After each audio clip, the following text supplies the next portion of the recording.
nessa investigação, nessa questão, eu só conheço de domínio público, uma pesquisa universitária dessa politização da questão ambiental, que foi feita pelo Dr. Donald Gibson, um sociólogo da Universidade de Pittsburgh, que começou a investigar a politização do ambientalismo, por acaso, quando ele estava investigando os bastidores do assassinato do presidente John Kennedy, que aliás anteontem fez 47 anos. Ele escreveu um livro chamado Environmentalism, Ideology and Power. É um livro que, mesmo nos Estados Unidos, é uma raridade bibliográfica, encontra-se na Amazon Books, é bem caro, mas eu recomendo, é a leitura obrigatória para quem quer entender esse processo. Fora desse, houve uma jornalista canadense chamada Elaine Dewar, escreveu um livro chamado Walk of Green, que eu e meu grupo publicamos aqui no Brasil há 3 anos atrás, com o nome de Uma Demão de Verde. É um livro de 532 páginas, mas que é a investigação jornalística mais completa feita sobre o bastidor do ambientalismo em escala mundial. E ela entrevistou alguns mentores desse processo que não tiveram o menor melindre em, como se diz, cuspir o saco, dar o serviço, mostrar quem estava por trás disso. E eu e meus colegas do Movimento Solidariedade Ibero-Americano pegamos uma pesquisa feita desde a década de 80 por uma revista americana chamada Executive Intelligence Review, e nos últimos 15 anos desenvolvemos a pesquisa a partir do Brasil. Publicamos 2 livros a respeito disso, um publicado em 2001 chamado Máfia Verde, o ambientalismo de serviço do governo mundial. É um livro que tem, para padrões brasileiros, é um best-seller, tem 20 mil exemplares vendidos. E em 2005 lançamos a continuação chamada Máfia Verde 2, Ambientalismo, Novo Colonialismo. Esse livro você pode encontrar na Livraria Cultura aqui em São Paulo, tem vários, sempre nos renovam os pedidos. E me constam, esses são assim, de domínio público, são as 3 investigações, sendo que apenas uma em âmbito universitário, desse professor Donald Gibson, que foram feitas sobre essa politização do ambientalismo. Mas eu recomendo particularmente o trabalho do Dr. Gibson, que não foi publicado no Brasil, e o da jornalista canadense Elaine Dewar.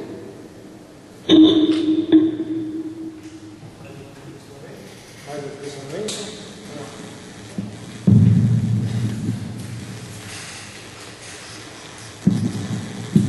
Falar daqui. Boa noite, meu nome é Luiz, eu sou estudante de graduação aqui da casa mesmo. E eu também estive presente no último evento e fiz uma pergunta sobre a relação dos mares e do gás carbônico.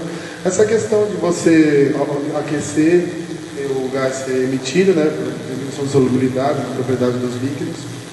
E você vê muitos cenários catastróficos deles falando que o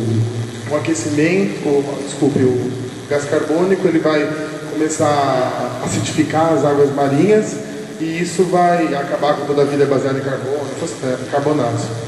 E só que o simples aquecer da temperatura do mar já jogaria esse gás carbônico para fora. Fiz essa pergunta e obtive a seguinte resposta, que ainda não está na atmosfera, a pressão do vapor não atingiu ainda o limite na atmosfera. Então ainda, mesmo aquecendo a temperatura marinha, ainda há espaço para entrar mais gás carbônico no oceano. Eu queria uma consideração, talvez do professor Moleon, isso, e uma observação a nível geopolítico. Acho que é muito interessante que a gente esteja fazendo essa relação com a geografia humana, as ciências humanas. Do nível geopolítico, eu enxergo o lado político de todo esse discurso como uma tentativa de você minar o poder do Estado Nacional para você criar, através de instrumentos, de órgãos internacionais, para você poder violar essa soberania do Estado sobre o seu território. E é isso, eu acho que é o que está colocando em xeque agora o movimento ambientalista, o Estado Nacional.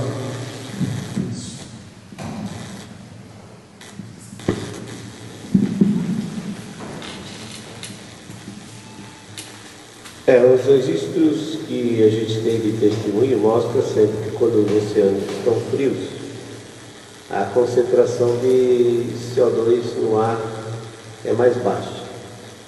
Existe uma lei chamada Lei de Henry, em que ela diz que a pressão parcial do gás depende realmente da temperatura da água. E a gente vê isso muito claramente nas bebidas, nos refrigerantes, né, que são gaseificados, ou na água com gás. Enquanto você tem a água com gás tampada, ou seja, a pressão interna é da ordem de 2 atmosferas de pressão, você não vê nenhuma bolha saindo do líquido em direção à superfície. No momento que você abre, que você reduz a pressão entre a superfície do líquido e a tampinha da garrafa, você vê imediatamente as bolhas saindo. E essas bolhas ficam saindo se o líquido estiver frio. À medida que o líquido aquece, ele expulsa o gás que estava em solução. Então há realmente uma tendência de os oceanos, ao se aquecer, e aí a razão do aquecimento dos oceanos é debatível. Pode ser só o Sol? Talvez não.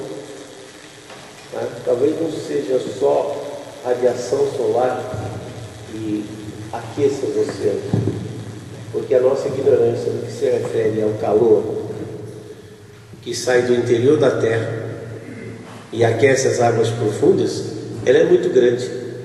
Acho que hoje não tem ninguém no mundo que seja capaz de dizer isso. Quanto calor sai do interior da Terra, que é transferido para os oceanos, e depois isso chega à superfície. Como também ninguém tem condições de dizer quanto CO2 sai do interior da Terra e entra pelos oceanos, alimentando os oceanos.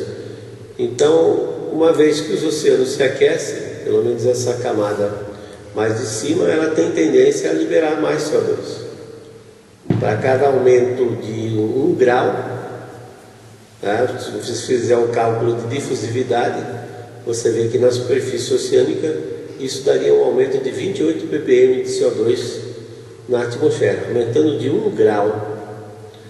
Aí, em geral, quando você tem El Niños, por exemplo, uma grande região do Pacífico, às vezes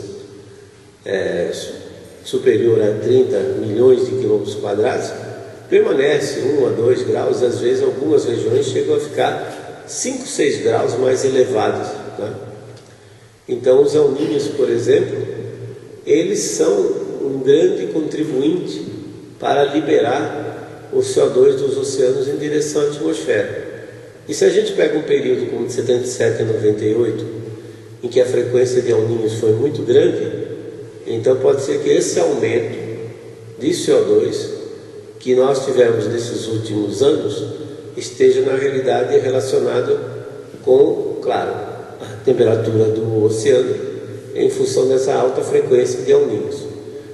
Se os oceanos esfriarem agora nos próximos 20 anos, como a gente espera que vai acontecer, mas eu coloquei a ressalva que talvez essa variação não seja uma variação cíclica, ela pode ser uma variação aleatória em função da atividade sísmica, e que de repente, quando a gente faz um tratamento matemático, aparece uma ondinha razoavelmente bonitinha, né, de 25, 30 anos aquecendo, 25, 30 anos esfriando. Então é bom vocês terem isso em mente, que essa atividade sísmica, eventualmente, ela pode mudar, mas a partir da hipótese que isso seja uma oscilação confiável ou real, então nos próximos 20 anos nós vamos ver um resfriamento, e associado então com o decréscimo da produção de energia do Sol, vai levar a um resfriamento ainda maior dos oceanos, e é possível que os oceanos passem a absorver agora mais carbono. E não tem essa história de acidificação, não, porque o que existe de carbonatos e silicatos nessa primeira camada, 200 metros, que é a camada de mistura, é suficiente para fixar todo o CO2 que existe na atmosfera e ainda sobrar. É curioso que não se fala, quando se fala em fonte de CO2, ninguém fala, por exemplo, né, na dissolução das rochas carbonatadas, né? né, que é a desmineralização das rochas de carbonato, que eventualmente vão acabar no oceano, constituindo então as conchas desses moluscos marinhos, que eventualmente se precipitam e vão para o fundo do oceano. Na verdade, existe uma incerteza muito grande nisso tudo. É muita pretensão a gente achar que sabe tudo isso.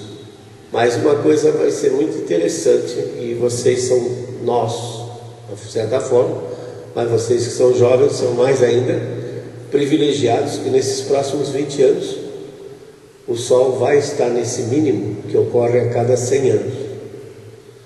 E felizmente agora a gente tem uma parafernália enorme de instrumentação em órbita, telescópios, sondas, satélites, que nos vão permitir medir, acompanhar a atividade solar.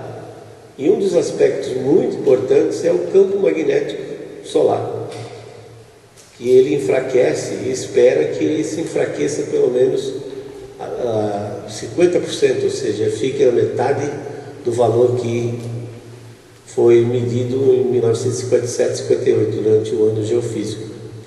Se isso ocorrer, nós não sabemos exatamente qual é a consequência da redução do campo magnético solar. O campo magnético terrestre pode responder, e isso pode mudar, por exemplo, a circulação do magma debaixo da superfície das placas tectônicas, e isso, por exemplo, produzir uma maior atividade sísmica durante esses 20 anos. É curioso, quando você estuda a atividade sísmica no passado, você observa que toda vez que o Sol está no mínimo, ocorrem grandes terremotos, como por exemplo no mínimo do século XX, o terremoto de São Francisco foi em 1906, bem dentro desse mínimo solar. E naquela época, naquela oportunidade, tivemos pelo menos 12 terremotos com magnitude superior a 8,0 na escala Richter e 3 grandes erupções vulcânicas naquele mesmo período. Pode ser, como o fenômeno ocorre uma vez a cada 100 anos, fica muito difícil você estabelecer ligações. Mas pode ser que a variação do campo magnético solar tenha muito mais impacto na Terra, no ambiente e até nos próprios seres vivos do que nós imaginamos. Então acho que nós vamos ter uma oportunidade única agora, desde que o homem passou a andar com 2 pernas, né? Durante a evolução todinha do ser humano, é a primeira vez na história que nós vamos estar equipados para observar como essa variação de atividade solar vai interferir na geofísica do planeta, no clima e possivelmente até nos seres vivos.